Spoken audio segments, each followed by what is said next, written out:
GCV or SCV. GCV SCV నుంచి జెంకోలో 1 mark guarantee question. This 1 mark every జెంకోలో expected కాదు, గ్యారంటీ క్వశ్చన్ అని చెప్తున్నా. మీరు లైక్ చేయండి, సబ్స్క్రైబ్ చేయండి, షేర్ చేయండి please. Here what is GCV? GCV is mean of the amount of heat that is produced by combustion. What is the amount of heat is produced?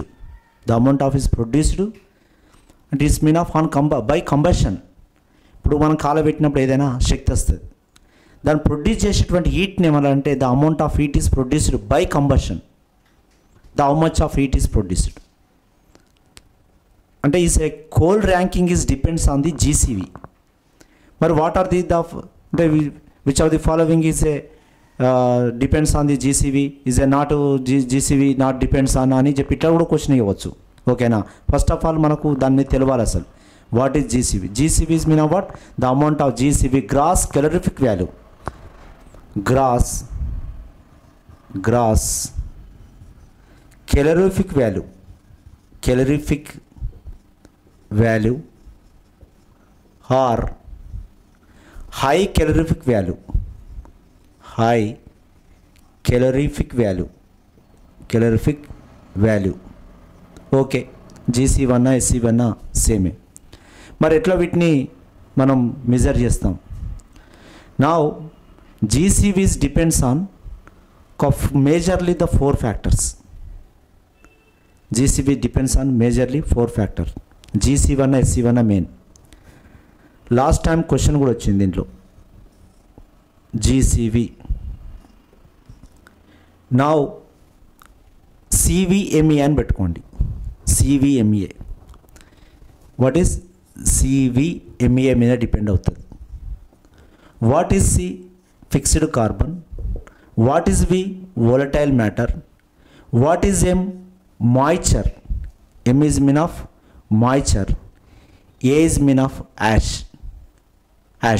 ఈ content మీద depend అయి ఉన్నది. Now GCV is directly proportional to fixed carbon.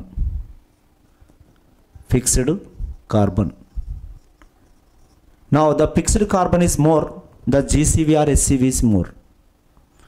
Next, directly proportional to volatile matter.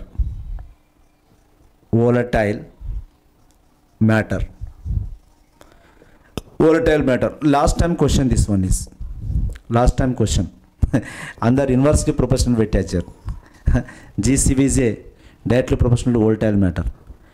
Now GCV is a inversely proportional to ash content. Now ash content mean బూడిద. Inversely proportional తక్కువ ఉండాలి. Now GCV is a inversely proportional to moisture is a mean of what? Water is inversely proportional to oxygen కాదా? ఇందులో ఏమున్నది? Oxygen ఉన్నది. మాయిశ్చర్కే కాదు, oxygen కూడా inversely proportional. అంటే ఇట్లా కూడా తీసుకోవచ్చు. అంటే చూడండి, దాంట్లో ఆక్సిజన్ ఉంటే కరోజన్ వస్తుంది. మన కరోజన్ వస్తే ఎఫిషియన్సీ ఆఫ్ ది బాయిలర్ పడిపోతుంది, టర్బైన్ పడిపోతుంది. గుర్తుపెట్టుకోండి ఇవన్నీ. ఎందుకంటే ఈ మేజర్లీ ఈ ఫ్యాక్టర్స్ అన్నీ కూడా మెయిన్గా హీట్ ప్రొడక్షన్స్ అనేటివి depends on which factors, not depends on which factors. That is a consider. వాటిని లెక్కలోకి తీసుకోవాలి. అంటే చూడండి ఎన్ని ఉన్నాయో దీని మీద పాయింట్లు. Now GCV gross calorific value